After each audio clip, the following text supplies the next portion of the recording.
ಇವತ್ತಿನ ಸಂಚಿಕೆಯ ಶೀರ್ಷಿಕೆ ನಟವರ ಗಂಗಾಧರನ ನಲಿವು ನೋವಿನ ಕಥೆ.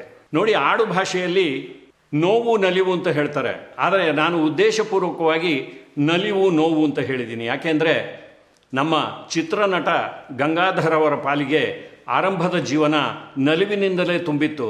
ಆದರೆ ಅವರ ಜೀವನದ ಉತ್ತರಾರ್ಧ ಅದೆಷ್ಟು ಯಾತನಮಯವಾಗಿತ್ತು ಅಂದರೆ ಅದನ್ನು ನೆನೆಸ್ಕೊಂಡ್ರೆ ತುಂಬ ಬೇಸರವಾಗುತ್ತೆ. ಗಂಗಾಧರ್ ಅವರ ಚಿತ್ರಜೀವನ ಹಾಗೂ ಖಾಸಗಿ ಜೀವನದ ವಿವರಗಳನ್ನು 2 ಸಂಚಿಕೆಗಳಲ್ಲಿ ನಿಮ್ಮ ಮುಂದೆ ಮಂಡನೆ ಮಾಡ್ತಾ ಇದ್ದೀವಿ. ಗಂಗಾಧರ್ ಅವರು ಹುಟ್ಟಿದ್ದು 1936ರಲ್ಲಿ. ಅವರು ಡಿಪ್ಲೊಮಾ ಇನ್ ಮೆಕ್ಯಾನಿಕಲ್ ಇಂಜಿನಿಯರಿಂಗ್ ವಿದ್ಯಾಭ್ಯಾಸವನ್ನು ಮಾಡ್ತಾರೆ. ಅದಾದ ಮೇಲೆ HAL ಕಾರ್ಖಾನೆಯಲ್ಲಿ ಇಂಜಿನ್ ಡಿವಿಷನ್ನಲ್ಲಿ ಕೆಲಸವನ್ನು ಕೂಡ ಸಂಪಾದನೆ ಮಾಡ್ತಾರೆ. ನೋಡಿ, ಆ ದಿನಗಳಲ್ಲಿ ಕಾರ್ಖಾನೆಗಳಲ್ಲಿ ಬಹಳಷ್ಟು ಕಲೆಗೆ ಪ್ರೋತ್ಸಾಹಕರವಾದಂಥ ವಾತಾವರಣ ಇತ್ತು. ನೀವು ಚಿತ್ರರಂಗದಲ್ಲಿ ಇವತ್ತು ಎಷ್ಟೋ ಜನರನ್ನು ನೋಡಬಹುದು. ITI, HMT, BEL, Kirloskar, HAL, NGF ಹೀಗೆ ಅನೇಕ ಕಾರ್ಖಾನೆಯ ಹಿನ್ನೆಲೆಯಿಂದ ಬಂದಿರುವಂಥವರು ಚಿತ್ರರಂಗದಲ್ಲಿ ಸಕ್ರಿಯರಾಗಿದ್ದಾರೆ. ಅಂದರೆ ಅಲ್ಲಿನ ಆಡಳಿತ ವರ್ಗ ಕಲೆಗೆ ಕೂಡ ಒಂದು ಪ್ರಾಮುಖ್ಯತೆಯನ್ನು ಕೊಟ್ಟಿದ್ದರಿಂದ ಇದು ಸಾಧ್ಯವಾಯಿತು. ಗಂಗಾಧರ್ ಅವರು HALನಲ್ಲಿದ್ದಾಗಲೇ ಸಂಸಾರ ನೌಕ, ವಿಜಯೋತ್ಸವ, ಎಚ್ಚಮ್ಮ ನಾಯಕ ಮೊದಲಾದ ನಾಟಕಗಳಿಗೆ ಬಣ್ಣ ಹಚ್ಚಿದ್ರು. ತುಂಬ ಸ್ಫುರದ್ರೂಪಿಯಾದಂಥ ಒಬ್ಬ ಪಾದರಸದಂಥ ಯುವಕರು ನಮ್ಮ ಗಂಗಾಧರ್ ಅವರು. ಈ ನಾಟಕಗಳ ಅಭಿನಯದಿಂದಾಗಿ ಅವರಿಗೆ ಮಾದೇವಯ್ಯ ಅಂತ ಒಬ್ಬ ಮೇಕಪ್ ಮ್ಯಾನ್ ಪರಿಚಯವಾಗುತ್ತೆ. ಅವರು GV ಅಯ್ಯರ್ ಅವರಿಗೂ ಕೂಡ ಆತ್ಮೀಯರಾಗಿದ್ದಂಥ ವ್ಯಕ್ತಿ. GV ಅಯ್ಯರ್ ಅವರು ಆಗ ಒಂದು ಹೊರಳು ದಾರಿಯಲ್ಲಿ ಇರ್ತಾರೆ. GV ಅಯ್ಯರ್ ಕನ್ನಡ ಚಿತ್ರರಂಗದ ಒಂದು ದೊಡ್ಡ ಅಚ್ಚರಿ. ಯಾಕೆಂದರೆ ಅವರು ಕಿಲಾಡಿ ರಂಗ, ಪೋಸ್ಟ್ ಮಾಸ್ಟರ್ ಇಂಥ ಕಮರ್ಷಿಯಲ್ ಚಿತ್ರಗಳನ್ನು ನಿರ್ದೇಶನ ಮಾಡಿದವರು. ಆದರೆ ಕನ್ನಡದಲ್ಲಿ ಯಾವಾಗ ಹೊಸ ಅಲೆ ಪ್ರಾರಂಭವಾಯಿತೋ ಆಗ ಆ ಅಲೆಯಲ್ಲಿ ತಮ್ಮನ್ನು ಗುರುತಿಸಿಕೊಳ್ಳುವ ಪ್ರಯತ್ನವಾಗಿ ಮೊದಲಿಗೆ ನಿರ್ಮಾಣ ಮಾಡಿದಂಥ ಚಿತ್ರ ಚೌಕದ ದೀಪ. 1969ರಲ್ಲಿ ಈ ಚಿತ್ರ ತೆರೆಗೆ ಬರುತ್ತೆ. ಇಲ್ಲಿ ಮಾದೇವಯ್ಯನವರು ಗಂಗಾಧರ್ ಅವರಿಗೆ GV ಅಯ್ಯರ್ ಅವರನ್ನು ಹೋಗಿ ನೋಡಿ ಅಂತ ಹೇಳ್ತಾರೆ. ಅಯ್ಯರ್ ಅವರು ಗಂಗಾಧರ್ ಅವರನ್ನು ನೋಡಿ ಆ ಚಿತ್ರಕ್ಕೆ ನಾಯಕನನ್ನಾಗಿ ಆಯ್ಕೆ ಮಾಡ್ತಾರೆ. ಆದರೆ ನಿರೂಪಣೆಯ ದೃಷ್ಟಿಯಿಂದ ಚೌಕದ ದೀಪ ಒಂದು ಎಡಬಿಡಂಗಿ ಚಿತ್ರವಾಗುತ್ತೆ. ಇತ್ತ ಕಮರ್ಷಿಯಲ್ ಚಿತ್ರವೂ ಆಗದೆ, ಅತ್ತ ಹೊಸ ಅಲೆಯ ಚಿತ್ರವೂ ಆಗದೆ, ಅಯ್ಯರ್ ಅವರಿಗೆ ಒಂದು ರೀತಿಯ ಕಹಿ ಅನುಭವ ಕೊಟ್ಟಂಥ ಚಿತ್ರ ಅದು. ಆದರೆ ಗಂಗಾಧರ್ ಅವರ ಪಾಲಿಗೆ ಆ ಚಿತ್ರ ಬಹಳ ಮುಖ್ಯವಾಗುತ್ತೆ. ಯಾಕೆಂದರೆ ಅಲ್ಲಿ ಅವರು ಒಬ್ಬ ವಿದ್ಯಾವಂತನಾದ ಗೃಹಸ್ಥ ಒಂದು ಉದ್ಯೋಗಕ್ಕಾಗಿ ಹೋಗ್ತಾರೆ. ಅಲ್ಲಿ ಅವರಿಗೆ ಉದ್ಯೋಗವನ್ನು ಕೊಡಲಾಗುತ್ತೆ. ಆದರೆ ಕೆಲವೇ ಕ್ಷಣಗಳಲ್ಲಿ ಯಾವುದೋ ವಶೀಲಿ ಬಾಜಿಯಿಂದಾಗಿ ಅವರಿಗೆ ಆ ಕೆಲಸ ತಪ್ಪಿ ಬೇರೆಯವನಿಗೆ ಆ ಕೆಲಸವನ್ನು ಕೊಡಲಾಗುತ್ತೆ. ಆಗ ಅವರು ಒಂದು ರೀತಿ ಪ್ರಕ್ಷುಬ್ಧತೆಗೆ ಒಳಗಾಗಿ ತಮ್ಮ ಡಿಗ್ರಿ ಸರ್ಟಿಫಿಕೇಟನ್ನೆಲ್ಲ ಹರಿದು ಹಾಕಿ ಒಂದು ರೀತಿ ಮತಿಭ್ರಮಣೆಗೆ ಒಳಗಾಗ್ತಾರೆ. ಮುಂದೆ ವ್ಯವಸ್ಥೆಯೊಂದಿಗೆ ರಾಜಿ ಮಾಡಿಕೊಂಡು ಭ್ರಷ್ಟಾಚಾರದ ಜೊತೆಯಲ್ಲಿ ಕೈ ಜೋಡಿಸಿ ಅವರು ಕೂಡ ಸಮಾಜದಲ್ಲಿ ಒಬ್ಬ ಉನ್ನತ ವ್ಯಕ್ತಿಯಾಗ್ತಾರೆ. ಒಂದು ರೀತಿಯಲ್ಲಿ ಯುವಕನಿಂದ ಹಿಡಿದು ಮಧ್ಯವಯಸ್ಕನವರೆಗೆ ಸಾಗುವಂಥ ಪಾತ್ರ ಅದು. ಅಲ್ಲಿ ಅವರ ಅಭಿನಯ ಸಾಮರ್ಥ್ಯವನ್ನು ಪ್ರಕಟಪಡಿಸೋದಕ್ಕೆ ಅನೇಕ ಅವಕಾಶಗಳಿದ್ವು. ಅದನ್ನು ಗಂಗಾಧರ್ ಅವರು ಸಮರ್ಥವಾಗಿ ಬಳಸ್ಕೊಂಡ್ರು. ಅದರಿಂದಾಗಿ ಅವರಿಗೆ ಆ ಚಿತ್ರ ಸೋತರೂ ಕೂಡ ಮುಂದೆ ಚಿತ್ರರಂಗದಲ್ಲಿ ಅನೇಕ ಒಳ್ಳೆಯ ಅವಕಾಶಗಳು ಸಿಗೋದಕ್ಕೆ ಕಾರಣವಾಯಿತು. ನೋಡಿ, ವಾಸ್ತವವಾಗಿ ಗಂಗಾಧರ್ ಅವರು ಚಿತ್ರರಂಗಕ್ಕೆ ಮೊದಲಿಗೆ ಪ್ರವೇಶ ಪಡೆದಿದ್ದು 1967ರಲ್ಲಿ. ರಾಜ್ಕುಮಾರ್ ಅವರ ಲಗ್ನ ಪತ್ರಿಕೆ ಚಿತ್ರದಲ್ಲಿ ಆರಂಭದಲ್ಲಿ ಒಂದು ನಾಟಕದ ಸನ್ನಿವೇಶ, ಕಾಮದಹನದ ಸನ್ನಿವೇಶ. ಅಲ್ಲಿ ಗಂಗಾಧರ್ ಅವರು ಈಶ್ವರ, ನಾರಾಯಣ ಸ್ವಾಮಿಯವರು ಮನ್ಮಥನ ಪಾತ್ರ. ಈ ನಾರಾಯಣ ಸ್ವಾಮಿಯವರು ಯಾರು ಅಂದರೆ ಮುಂದೆ ಶ್ರೀನಾಥ್ ಎನ್ನುವ ಹೆಸರಿನಿಂದ ಕನ್ನಡದ ಪ್ರಣಯ ರಾಜನಾಗಿ ಬೆಳೆದಂಥವರು. ಗಂಗಾಧರ್ ಅವರು ಕೂಡ ಚೌಕದ ದೀಪ ಚಿತ್ರಕ್ಕಾಗಿ ತಮ್ಮ ಹೆಸರನ್ನು ರಾಜೇಂದ್ರ ಕುಮಾರ್ ಅಂತ ಬದಲಾಯಿಸ್ಕೋತಾರೆ.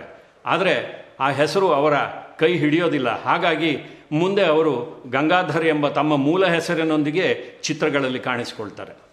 ಚೌಕದ ದೀಪ ತೆರೆಗೆ ಬಂದ ಮರು ವರ್ಷವೇ ಗಂಗಾಧರ್ ಅವರಿಗೆ ಬಂಪರ್ ಹೊಡೆಯುತ್ತೆ.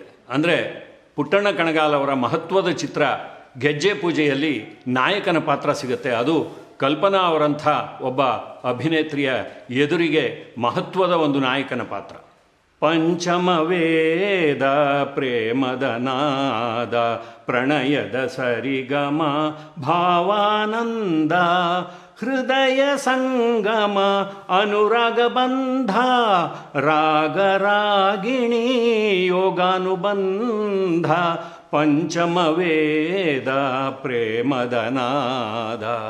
ಪುಟ್ಟಣ್ಣನವರ ಚಿತ್ರಗಳಲ್ಲಿ ವಿಜಯ ಭಾಸ್ಕರ್ ಅವರ ಸಂಯೋಜನೆಯಲ್ಲಿ ಅದ್ಭುತವಾದ ಹಾಡುಗಳು ಮೂಡಿಬಂದಿವೆ. ಇಂಥ ಹಾಡುಗಳು ಕಲ್ಪನಾ ಹಾಗೂ ಗಂಗಾಧರ್ ಅವರಿಗೆ ತಮ್ಮ ಚಿತ್ರ ಜೀವನದಲ್ಲಿ ಅನೇಕ ಬಾರಿ ಎದುರಾಗಿ ಅವರನ್ನು ಅವಿಸ್ಮರಣೀಯವಾಗಿಸಿವೆ. 1970ರಲ್ಲಿ ಗೆಜ್ಜೆ ಪೂಜೆ ಬಂದ ಬೆನ್ನ ಹಿಂದೆಯೇ ಗಂಗಾಧರ್ ಅವರಿಗೆ ರಾಜ್ಕುಮಾರ್ ಅವರ ನನ್ನ ತಮ್ಮ ಚಿತ್ರದಲ್ಲಿ ಅವರ ತಮ್ಮನ ಪಾತ್ರ ದೊರೆಯುತ್ತೆ. ಅದಾದ ಮೇಲೆ ವಾದಿರಾಜ್ ಅವರು ಸ್ವತಂತ್ರ ನಿರ್ದೇಶಕರಾದಂಥ ಸೀತಾ ಚಿತ್ರ ಅವರ ಪಾಲಿಗೆ ದಕ್ಕತ್ತೆ. ಸೀತಾ ಚಿತ್ರದಲ್ಲಿ ಗಂಗಾಧರ್ ಅವರ ಮೇಲೆ ಚಿತ್ರಿತವಾಗಿರುವಂಥ ಒಂದು ಹಾಡು, ಅಂದು ನನ್ನ ತೇಲಿಸಿದೆ ನಿನ್ನ ಮಾತ ಹೊನಲಲಿ, ಇಂದು ನನ್ನ ಮುಳುಗಿಸಿದೆ ಕಣ್ಣ ನೀರ ಹೊಳೆಯಲಿ, ಬರೆದೆ ನೀನು ನಿನ್ನ ಹೆಸರ ನನ್ನ ಬಾಳ ಪುಟದಲ್ಲಿ, ಅದರ ಮಧುರ ಸ್ಮೃತಿಯ ನಾನು ಹೇಗೆ ತಾನೆ ಮರೆಯಲಿ, ಬರೆದೆ ನೀನು ನಿನ್ನ ಹೆಸರ ನನ್ನ ಬಾಳ ಪುಟದಲ್ಲಿ. ಗಂಗಾಧರ್ ಅವರಿಗೆ ಬಹಳ ಇಷ್ಟವಾದಂಥ ಹಾಡಿದು. ತಮ್ಮ ಜೀವನದ ಕೊನೆಯ ದಿನಗಳಲ್ಲಿ ಕೂಡ ಅವರು ಈ ಹಾಡನ್ನು ಜ್ಞಾಪಿಸಿಕೊಂಡಿದ್ದನ್ನು ನಾವು ನೋಡಿದ್ದೀವಿ. ಈ ಹಾಡಿನ ಸಾಲುಗಳ ಹಾಗೆಯೇ ಅವರ ಚಿತ್ರ ಜೀವನದ ಆರಂಭ ಅಂದು ನನ್ನ ತೇಲಿಸಿದೆ ನಿನ್ನ ಮಾತ ಹೊನಲಲ್ಲಿ ಅನ್ನುವ ಹಾಗೆ ಹರುಷದ ಹೊನಲಲ್ಲಿ ತೇಲುತ್ತೆ. ಆದರೆ ಆಮೇಲೆ ಇಂದು ನನ್ನ ಮುಳುಗಿಸಿದೆ ಕಣ್ಣ ನೀರ ಹೊಳೆಯಲ್ಲಿ ಅನ್ನುವ ಹಾಗೆ ಅವರ ಇಡೀ ಜೀವನವೇ ಕಣ್ಣೀರಿನ ಹೊಳೆಯಲ್ಲಿ ಮುಳುಗಿ ಹೋಗುತ್ತೆ. 1972ರಲ್ಲಿ ಇನ್ನೊಂದು ಮಹತ್ವದ ಚಿತ್ರ ಬರುತ್ತೆ. ಒಂದು ಲೋ ಬಜೆಟ್ ಚಿತ್ರ, ಬಾಂಧವ್ಯ. ಆದರೆ ಗಂಗಾಧರ್ ಅವರ ಪಾಲಿಗೆ ಬಹಳ ಮುಖ್ಯವಾದ ಚಿತ್ರ ಇದು. ರತ್ನಾಕರ್ ಮಧು ಅವರ ನಿರ್ದೇಶನದ ಚಿತ್ರ. ಈ ಚಿತ್ರದಲ್ಲಿ ಅಶ್ವಥ್ ಅವರು ಒಬ್ಬ ಹಿರಿಯನ ಪಾತ್ರ, ಅವರ ಇಬ್ಬರು ತಮ್ಮಂದಿರು ರಾಜೇಶ್ ಹಾಗೂ ಗಂಗಾಧರ್ ಅವರು. ಎಳವಿಯಲ್ಲಿ ತಾನು ಕಳ್ಳತನ ಮಾಡದೇ ಇದ್ದರೂ ಕೂಡ ಕಳ್ಳತನದ ಆರೋಪವನ್ನು ಹೊತ್ತು ಗಂಗಾಧರ್ ಅಂದರೆ ರಾಜ ಮನೆಯಿಂದ ಹೊರಹೋಗಿ ಒಬ್ಬ ಕಳ್ಳನಾಗ್ತಾನೆ. ಮುಂದೆ ಅವರಿಗೆ ಒಬ್ಬ ಹುಡುಗಿಯ ಪರಿಚಯವಾಗುತ್ತೆ. ಆಕೆ ನೀನು ಕಳ್ಳತನ ಮಾಡೋನಾದರೆ ನಾನು ನಿನ್ನನ್ನು ಪ್ರೇಮಿಸೋದಿಲ್ಲ ಅಂತ ಹೇಳಿದಾಗ ಆಕೆಗಾಗಿ ಆತ ಕಳ್ಳತನವನ್ನು ಬಿಟ್ಟು ಕಷ್ಟಪಟ್ಟು ದುಡಿಯುವ ಒಂದು ಕೆಲಸಕ್ಕೆ ಮುಂದಾಗ್ತಾನೆ. ಅಲ್ಲಿ ಹೊಸ ನಾಯಕಿ ಸಂಧ್ಯಾರಾಣಿ ಹಾಗೂ ಗಂಗಾಧರ್ ಅವರ ಮೇಲೆ ಒಂದು ಹಾಡು ಚಿತ್ರೀಕರಣ ಆಗಿದೆ. ಆ ಹಾಡು ಆ ದಿನಗಳಲ್ಲಿ ಬಹಳ ಯಶಸ್ವಿಯಾದಂಥ ಒಂದು ಹಾಡು. ಅವರಿಬ್ಬರು ಈ ಹೂವಿನ ಮಾರಾಟವನ್ನು ಪೈಪೋಟಿಯಲ್ಲಿ ಮಾಡುವಂಥ ಹಾಡು ಅದು. ಬೆಂಗಳೂರು ಸಂಪಿಗೆ ದೇವರ ಪೂಜೆಗೆ, ಬೆಂಗಳೂರು ಸಂಪಿಗೆ ದೇವರ ಪೂಜೆಗೆ, ಕಮ್ಮಿ ಬೆಲೆ ಮಾರಿಗೆ ಕೊಳ್ಳೆ ಬನ್ನಿ ಇಲ್ಲಿಗೆ. ಆರ್ ರತ್ನ ಅವರ ಸಂಗೀತ ನಿರ್ದೇಶನದಲ್ಲಿ ಮೂಡಿಬಂದಂಥ ಈ ಹಾಡು ಅವತ್ತಿನ ದಿನಗಳಲ್ಲಿ ಆಕಾಶವಾಣಿಯಲ್ಲಿ ಪ್ರತಿದಿನ ಮೂಡಿ ಬರ್ತಾ ಇತ್ತು. ಮುಂದೆ ಸಾಂದರ್ಭಿಕವಾಗಿ ಗಂಗಾಧರ್ ಅವರ ಪಾತ್ರ ಒಳ್ಳೆಯತನವನ್ನು ಮೈಗೂಡಿಸಿಕೊಂಡರೂ ಕೂಡ ಪೊಲೀಸರು ಅವರ ಬೆನ್ನು ಬಿಡೋದಿಲ್ಲ. ಹಿಂದೆ ಮಾಡಿದಂಥ ಕೃತ್ಯಗಳಿಂದಾಗಿ ಅವರ ಹಿಂದೆ ಪೊಲೀಸರು ಬಿದ್ದಿರ್ತಾರೆ. ಅಲ್ಲಿ ಒಂದು ಮನ ಕಲಕುವಂಥ ಸನ್ನಿವೇಶ ಗಂಗಾಧರ್ ಅವರ ಮೇಲೆ ಚಿತ್ರೀಕರಣ ಆಗಿದೆ. ಗಂಗಾಧರ್ ಹಾಗೂ ರಾಜೇಶ್ ಅವರ ತಾಯಿ ಜಯಶ್ರೀ ಅವರು ಮರಣ ಹೊಂದಿದ್ದಾರೆ. ಗಂಗಾಧರ್ ಅವರಿಗೆ ಈ ವಿಷಯವೇ ಗೊತ್ತಿಲ್ಲ. ಆದರೆ ತಾಯಿಯನ್ನು ನೋಡಬೇಕು ಅಂತ ಓಡ್ತಾರೆ. ಆಗ ಪೊಲೀಸರು ಅವರನ್ನು ಬೆನ್ನಟ್ಟಿ ಬರ್ತಾರೆ. ಪೊಲೀಸರಿಂದ ತಪ್ಪಿಸಿಕೊಳ್ಳುವ ಸಲುವಾಗಿ ಅವರು ಒಂದು ಶವಯಾತ್ರೆಯಲ್ಲಿ ಸೇರಿಕೊಂಡು ಆ ಶವದ ಚಟ್ಟಕ್ಕೆ ಹೆಗಲನ್ನು ಕೊಡ್ತಾರೆ. ಆದರೆ ಅದು ಕಾಕತಾಳೀಯವಾಗಿ ಅವರ ತಾಯಿಯ ಶವವೇ ಆಗಿರುತ್ತೆ. ಅಲ್ಲಿ ನಮ್ಮ ಎಸ್ ಪಿ ಬಾಲಸುಬ್ರಹ್ಮಣ್ಯಂ ಅವರ ಕಂಠದಲ್ಲಿ ಒಂದು ಅದ್ಭುತವಾದ ಹಾಡು ಮೂಡಿಬಂದಿದೆ. ಎಲ್ಲಾದರೂ ಹೋಗು ಮರೆಯಾಗು ಮೊರೆ ಹೋಗು, ನಿನ್ನನು ಬಿಡದೋ ಬಾಂಧವ್ಯ, ಬಿಡದೋ ಮಮತೆಯ ಬಾಂಧವ್ಯ, ಎಲ್ಲಾದರೂ ಹೋಗು. ಗಂಗಾಧರ್ ಅವರು ಆ ದಿನಗಳಲ್ಲಿ ವ್ಯಾಪಾರಿ ಚಿತ್ರಗಳಿಗೆ ಬೇಕಾದಂಥ ಎಲ್ಲ ಒಂದು ಸರಕುಗಳು ಇದ್ದಂಥ ಈ ಪಾತ್ರದಲ್ಲಿ ಅದ್ಭುತವಾಗಿ ಯಶಸ್ಸನ್ನು ಗಳಿಸ್ತಾರೆ. ಆದರೆ ಮುಂದೆ ಅವರಿಗೆ ಚಿತ್ರಜೀವನದಲ್ಲಿ ಅದೇನೂ ಸಹಾಯಕವಾಗೋದಿಲ್ಲ ಅನ್ನೋದನ್ನು ಅವರ ಚಿತ್ರಜೀವನದ ಪ್ರಯಾಣವನ್ನು ನೋಡಿದಾಗ ನಮಗೆ ಗೊತ್ತಾಗುತ್ತೆ. ಮುಂದೆ 1977 ಹಾಗೂ 80ರಲ್ಲಿ ಒಂದೊಂದು ಚಿತ್ರಗಳು ಮಾತ್ರ ತೆರೆಗೆ ಬರುತ್ತೆ. 1983ರಲ್ಲಿ ಅಣ್ಣಾವರ ಜೊತೆಯಲ್ಲಿ ಭಕ್ತ ಪ್ರಹ್ಲಾದ ಚಿತ್ರದಲ್ಲಿ ಅವರು ಇಂದ್ರನ ಪಾತ್ರದಲ್ಲಿ ಕಾಣಿಸಿಕೊಳ್ತಾರೆ. ಅದಾದ ಮೇಲೆ ಹಲವು ವರ್ಷಗಳು ಅವರು ನಾಪತ್ತೆಯಾಗಿ ಬಿಡ್ತಾರೆ. ನೋಡಿ, ನಾನು ಸಂಚಿಕೆಯ ಪ್ರಾರಂಭದಲ್ಲಿ ಹೇಳಿದ ಹಾಗೆ ಲಗ್ನ ಪತ್ರಿಕೆ ಚಿತ್ರದಿಂದಲೇ ಗಂಗಾಧರ ಹಾಗೂ ಶ್ರೀನಾಥ್ ಅವರು ಬೆಳಕಿಗೆ ಬರ್ತಾರೆ. ಶ್ರೀನಾಥ್ ಅವರ ಚಿತ್ರ ಬದುಕು ನಿರಾತಂಕವಾಗಿ ಮುಂದಕ್ಕೆ ಹೋಗುತ್ತೆ. ಗಂಗಾಧರ್ ಅವರ ಚಿತ್ರ ಜೀವನ ಕುಂಠಿತ ಸಾಗುತ್ತೆ. ಆ ದಿನಗಳಲ್ಲಿ ಅನೇಕ ನವ ನಟರು ಕನ್ನಡ ಚಿತ್ರರಂಗಕ್ಕೆ ಬರ್ತಾರೆ. ವಿಷ್ಣುವರ್ಧನ್ ಅವರು, ಅಂಬರೀಷ್, ರಾಮ್ ಗೋಪಾಲ್, ಶಂಕರ್ ನಾಗ್, ಹೀಗೆ ಅನೇಕರು ಬರ್ತಾರೆ. ಅವರೆಲ್ಲರಿಗೂ ಚಿತ್ರಗಳು ದೊರೀತಾ ಇರುತ್ತೆ. ಜೊತೆಗೆ ಈ ಕಲಾವಿದರೆಲ್ಲ ಒಟ್ಟಾಗಿ ಅನೇಕ ಚಿತ್ರಗಳಲ್ಲಿ ಅಭಿನಯಿಸ್ತಾ ಇರ್ತಾರೆ. ಆದರೆ ಗಂಗಾಧರ್ ಅವರಿಗೆ ಈ ರೀತಿಯ ಮಲ್ಟಿ ಸ್ಟಾರ್ಡ್ ಪಿಕ್ಚರ್ಗಳಲ್ಲಿ ಕೂಡ ಅವಕಾಶಗಳು ಕಡಿಮೆ ಆಗ್ತಾ ಹೋಗುತ್ತೆ. ಅವರು HALನಲ್ಲಿ ಉದ್ಯೋಗದಲ್ಲಿದ್ದರು ಅಂತ ಈ ಹಿಂದೆನೇ ಹೇಳಿದ್ದೀವಿ. ಅಲ್ಲಿ ಹವ್ಯಾಸಿ ನಾಟಕ ತಂಡಗಳಲ್ಲಿ ಪಾತ್ರಗಳನ್ನು ಮಾಡ್ತಾಯಿದ್ರು ಅಂತ. ಬೆಂಗಳೂರಿನ ಒಂದು ಪ್ರತಿಷ್ಠಿತ ನಾಟಕ ತಂಡ ಪ್ರಭಾತ್ ಕಲಾವಿದರು. ಅದನ್ನು ಹುಟ್ಟುಹಾಕಿದವರು ಗೋಪಿನಾಥ್ ದಾಸರು. ನಮ್ಮ ಕನ್ನಡ ಚಿತ್ರರಂಗದ ಮಂಜುಳಾ, ಶ್ರೀನಾಥ್, ಹೀಗೆ ಅನೇಕ ಕಲಾವಿದರು ಅವರ ಗರಡಿಯಲ್ಲಿ ಪಳಗಿದವರು.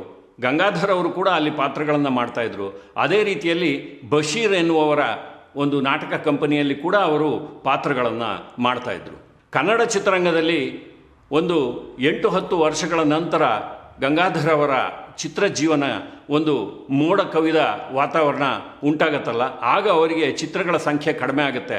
ಆ ಹೊತ್ತಿಗೆ ಅವರು HALನ ಉದ್ಯೋಗವನ್ನು ಬಿಟ್ಟಿರ್ತಾರೆ.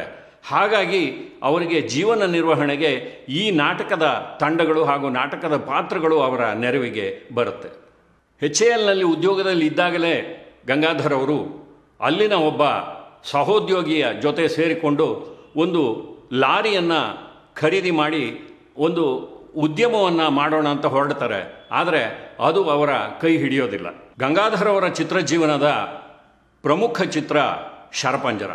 ಕಲ್ಪನಾ ಅವರು ತಮ್ಮ ಪ್ರತಿಭೆಯ ಗರಿಷ್ಠ ಮಟ್ಟವನ್ನು ಮುಟ್ಟಿದಂಥ ಚಿತ್ರ ಅದು.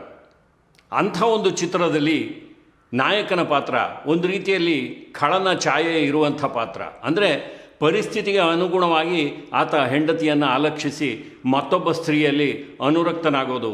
ಆಕೆ ಒಬ್ಬ ಮತಿಭ್ರಮಿತ ಗೃಹಿಣಿ. ತನ್ನ ಆ ಒಂದು ಕಾಯಿಲೆಯನ್ನು ವಾಸಿ ಮಾಡಿಕೊಂಡು ಬಂದು ಸಂಸಾರದಲ್ಲಿ ಸುಖವಾಗಿ ಇರಬೇಕು ಅಂತ ಅಂದ್ಕೊಂಡ್ರೂ ಕೂಡ ಗಂಡನ ಸಹಕಾರ ಆಕೆಗೆ ಸಿಕ್ಕೋದಿಲ್ಲ. ಅಂಥದ್ದೊಂದು ಪಾತ್ರವನ್ನು ಗಂಗಾಧರ್ ಅವರು ಅದ್ಭುತವಾಗಿ ಕಟ್ಟಿಕೊಟ್ಟಿದ್ದಾರೆ. ಆದರೆ ಅವತ್ತು ಸಿನಿಮಾಗಳನ್ನು ಜನ ಎಷ್ಟು ಸೀರಿಯಸ್ ಆಗಿ ತೆಗೆದುಕೊಳ್ತಾ ಇದ್ರು ಅಂದರೆ, ಇಷ್ಟೆಲ್ಲ ಒಳ್ಳೆಯ ಒಬ್ಬ ಹೆಂಡತಿಗೆ ಈತ ತಕ್ಕನಾದ ಗಂಡ ಆಗಲಿಲ್ವಲ್ಲ ಅಂತ ಹೇಳಿ ಗಂಗಾಧರ್ ಅವರನ್ನು ಎಷ್ಟೋ ಜನ ಹೆಂಗಳೆಯರು ದ್ವೇಷಿಸಿದ್ದುಂಟು. ಬೆಳ್ಳಿ ಮೋಡ ಚಿತ್ರದಲ್ಲಿ ಕಲ್ಯಾಣ್ ಕುಮಾರ್ ಅವರು ಕೂಡ ಇಂಥದ್ದೇ ಒಂದು ಪಾತ್ರವನ್ನು ಮಾಡ್ತಾರೆ. ಮುಂದೆ ಅದೇ ಪುಟ್ಟಣ್ಣನವರ ಗರಡಿಯಲ್ಲಿ ನಮ್ಮ ಗಂಗಾಧರ್ ಅವರು 2 ಚಿತ್ರಗಳಲ್ಲಿ ಅಂಥ ಪಾತ್ರವನ್ನು ಮಾಡ್ತಾರೆ. ಒಂದು ಗೆಜ್ಜೆ ಪೂಜೆ, ಇನ್ನೊಂದು ಶರಪಂಜರ. ಶರಪಂಜರ ಅಂದ ಕೂಡಲೇ ನಮಗೆ ಒಂದಿಷ್ಟು ಹಾಡುಗಳು ನೆನಪಾಗ್ತವೆ. ಗಂಗಾಧರ್ ಹಾಗೂ ಕಲ್ಪನಾ ಅವರ ಮೇಲೆ ಆ ಕೊಡಗಿನ ಬೆಟ್ಟಗಳ ಮೇಲೆ ಚಿತ್ರಿತವಾಗಿರುವಂಥ ಒಂದು ಹಾಡು. ಕಲ್ಪನಾ ಹಾಗೂ ಗಂಗಾಧರ್ ಇಬ್ಬರೂ ಆ ಕೊಡಗಿನ ಸಾಂಪ್ರದಾಯಿಕ ಉಡುಗೆಯಲ್ಲಿ ಇರುವಂಥ ಹಾಡು. ಅದ್ಭುತವಾದ ಹಾಡು. ನಮ್ಮ ವಿಜಯ ಭಾಸ್ಕರ್ ಅವರ ಸಂಯೋಜನೆಯಲ್ಲಿ ಮೂಡಿ ಬಂದಿರುವಂಥದ್ದು. ಕೊಡಗಿನ ಕಾವೇರಿ ಕಾವೇರಿ ನೀ ಬೆಡಗಿನ ವೈಯಾರಿ ಕನ್ನಡ ಕುಲನಾರಿ ಕಾವೇರಿ ನೀ ಒಲವಿನ ಸಿಂಗಾರಿ. ಶರಪಂಜರ ಚಿತ್ರದಲ್ಲಿ ಬೇಂದ್ರೆ ಅಜ್ಜನವರ ಒಂದು ಕವನವನ್ನು ಅದ್ಭುತವಾಗಿ ಅಳವಡಿಸಿದ್ದಾರೆ. ಆ ಕವನದ ಸಾಹಿತ್ಯವನ್ನು ನೋಡಿದ್ರೆ ಇದನ್ನು ಸಿನಿಮಾಗೆ ಅಳವಡಿಸೋದು ಸಾಧ್ಯವೇ ಅಂತ ಸಾಮಾನ್ಯರು ಯೋಚನೆ ಮಾಡಬೇಕು. ಆದರೆ ಪುಟ್ಟಣ್ಣ ವಿಜಯ ಭಾಸ್ಕರ್ ಅವರ ಜೋಡಿ ಅಸಾಧ್ಯವಾದದ್ದನ್ನು ಸಾಧಿಸಿ ತೋರಿಸಿರುವಂಥ ಜೋಡಿ. ಅಲ್ಲಿ ಈ ಹಾಡನ್ನು ಬಳಕೆ ಮಾಡಲಾಗಿದೆ.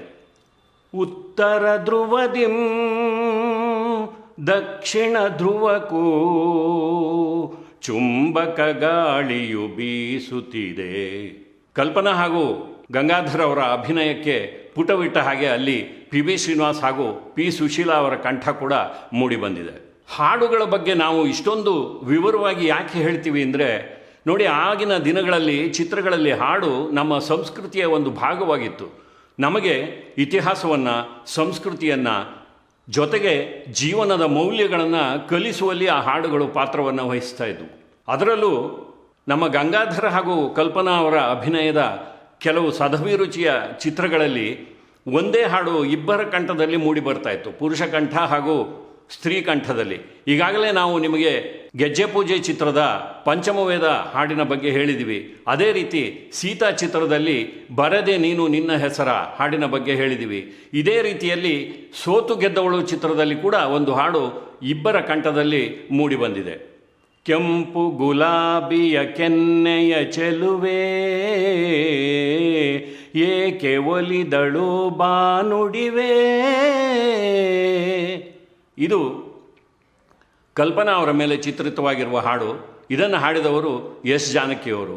ಇದೇ ಹಾಡು ಮುಂದೆ ಗಂಗಾಧರ್ ಅವರ ಅಭಿನಯದಲ್ಲಿ ಮೂಡಿ ಬರುತ್ತೆ. ಅದನ್ನು PB ಶ್ರೀನಿವಾಸ್ ಅವರು ಹಾಡಿದ್ದಾರೆ. ಈ ಗೀತೆಗಳ ಬಗ್ಗೆ ವಿಶೇಷವಾಗಿ ಪ್ರಸ್ತಾಪ ಮಾಡೋದಕ್ಕೆ ಕೂಡ ಕಾರಣ ಇದೆ. ಕನ್ನಡ ಚಿತ್ರರಂಗದ ಇತಿಹಾಸದಲ್ಲಿ ಅನೇಕ ಚಿತ್ರಗಳಲ್ಲಿ ಎರಡು ಕಂಠಗಳಲ್ಲಿ ಒಂದು ಹಾಡು ಮೂಡಿ ಬಂದಿರೋದು ಉಂಟು. ಆದರೆ ಒಂದೇ ಜೋಡಿ ಕಲ್ಪನಾ ಹಾಗೂ ಗಂಗಾಧರ್ ಅವರ ಮೇಲೆ 3 ಚಿತ್ರಗಳಲ್ಲಿ ಈ ರೀತಿಯ ಹಾಡುಗಳು ಮೂಡಿ ಬಂದಿರೋದು ಒಂದು ವೈಶಿಷ್ಟ್ಯ. ಜೊತೆಗೆ ಈ 3 ಸಂದರ್ಭಗಳಲ್ಲಿ ಸಂಗೀತ ನಿರ್ದೇಶಕರು ನಮ್ಮ ವಿಜಯ ಭಾಸ್ಕರ್ ಅವರೇ ಆಗಿರೋದು ಕೂಡ ಒಂದು ಕಾಕತಾಳೀಯ. ಯಾವ ಜನ್ಮದ ಮೈತ್ರಿ ಮಾಭಿ ಶೇಷಗಿರಿ ರಾಯರ ಕಾದಂಬರಿಯನ್ನು ಆಧರಿಸಿ ಕನ್ನಡ ತೆರೆಗೆ ಬಂದ ಒಂದು ಉತ್ತಮವಾದ ಚಿತ್ರ. ಆ ಚಿತ್ರದಲ್ಲಿ ಕಲ್ಪನಾ ಹಾಗೂ ಗಂಗಾಧರ್ ಅವರು ನಾಯಕ ನಾಯಕಿಯರಾಗಿ ಅಭಿನಯಿಸಿದ್ದಾರೆ.